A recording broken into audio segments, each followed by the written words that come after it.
Այս պահին այստեղ կենտրոնական ընտրական հանձնաժողովում ընթանում է նիստ ընտրությունների մասնակից քաղաքական ուժերից մեկի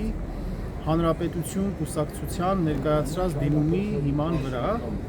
Հանրապետություն կուսակցությունը կենտրոնական ընտրական հանձնաժողովին ներկայացրել է դիմում, որպեսզի ուժը կորցրած ճանաչի ուժեղ Հայաստան կուսակցությունների դաշինքի գրանցումը։ Իբրև թե տեղի են ունեցել խախտումներ ուժեղ Հայաստանի կողմից, այն կարգի խախտումներ եւ այն քանակությամբ, որոնք կարող են ազդել ընտրողների ազատ կամարտահայտության վրա։ Բնականաբար սա գնահատում ենք որպես ստոր հերյուրանք եւ քաղաքական պատվեր։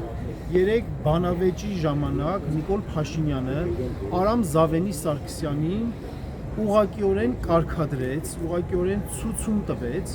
որպեսզի ներկայացնի այդ դիմումը։ Նիկոլ Փաշինյանի աթոռի ոտքերը ճոճվում են արդեն։ Նրա տակից հողը փախչում է։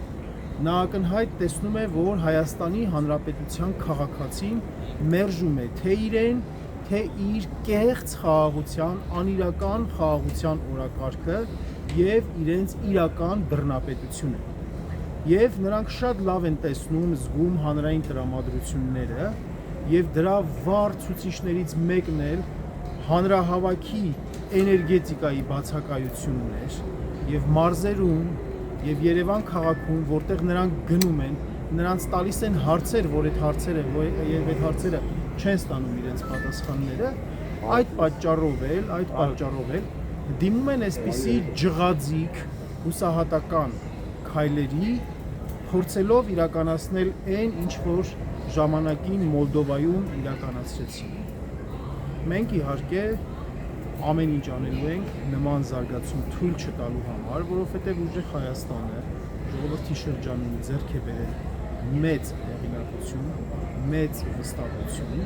նրա նախընտրական ծրագիրը, այդ դաշինքի նախընտրական ծրագիրը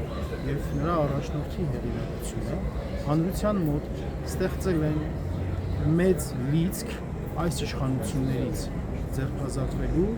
եւ իսկապես փոփոխության դուռը բացելու համար։